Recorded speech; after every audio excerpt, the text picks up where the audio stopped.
The Book of Job, Chapter 1. In the land of Uz there lived a man whose name was Job. This man was blameless and upright. He feared God and shunned evil. He had 7 sons and 3 daughters, and he owned 7,000 sheep, 3,000 camels, 500 yoke of oxen, and 500 donkeys, and had a large number of servants. He was the greatest man among all the people of the East.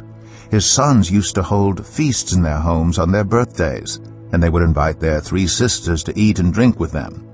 When a period of feasting had run its course, Job would make arrangements for them to be purified. Early in the morning he would sacrifice a burnt offering for each of them, thinking, "Perhaps my children have sinned and cursed God in their hearts." This was Job's regular custom. One day the angels came to present themselves before the Lord, and Satan also came with them. The Lord said to Satan, "Where have you come from?" Satan answered the Lord, "From roaming throughout the earth, going back and forth on it." Then the Lord said to Satan, "Have you considered my servant Job? There is no one on earth like him. He is blameless and upright, a man who fears God and shuns evil." "Does Job fear God for nothing?" Satan replied. "Have you not put a hedge around him and his household and everything he has? You have blessed the work of his hands, so that his flocks and herds are spread throughout the land. But now stretch out your hand and strike everything he has, and he will surely curse you to your face."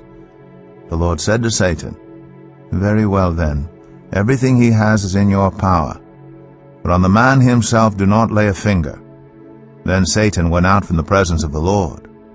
One day, when Job's sons and daughters were feasting and drinking wine at the oldest brother's house, a messenger came to Job and said, "The oxen were plowing, and the donkeys were grazing nearby, and the Sabaeans attacked and made off with them. They put the servants to the sword, and I am the only one who has escaped to tell you." While he was still speaking, another messenger came and said, "The fire of God fell from the heavens and burned up the sheep and the servants, and I am the only one who has escaped to tell you." While he was still speaking, another messenger came and said, "The Chaldeans formed 3 raiding parties and swept down on your camels and made off with them. They put the servants to the sword, and I am the only one who has escaped to tell you."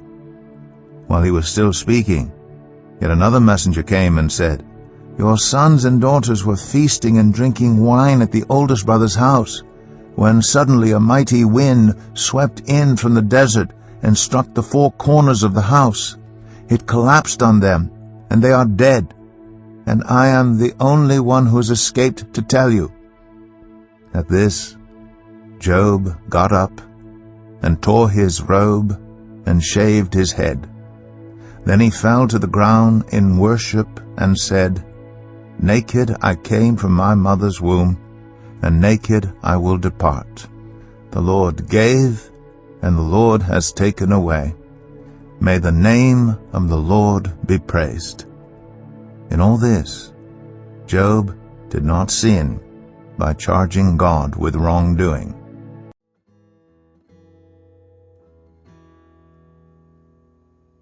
In what situations do you most quickly question God's care? As we see calamity and suffering in the book of Job, we must remember that we live in a fallen world, where good behavior is not always rewarded and bad behavior is not always punished. Sin has twisted justice and made our world unpredictable and ugly. The book of Job shows a good man suffering for no apparent reason. Sadly, our world is like that. But Job's story does not end in despair. Through Job's life, we can see that faith in God is justified even when our situation looks hopeless. Faith, based on rewards or property, is hollow. To be unshakable, Faith must be built on the confidence that God's ultimate purpose will come to pass. Be sure that your faith is based on the unchangeable God who loves you. Thank you for taking the time to listen to God's Word today. God bless you.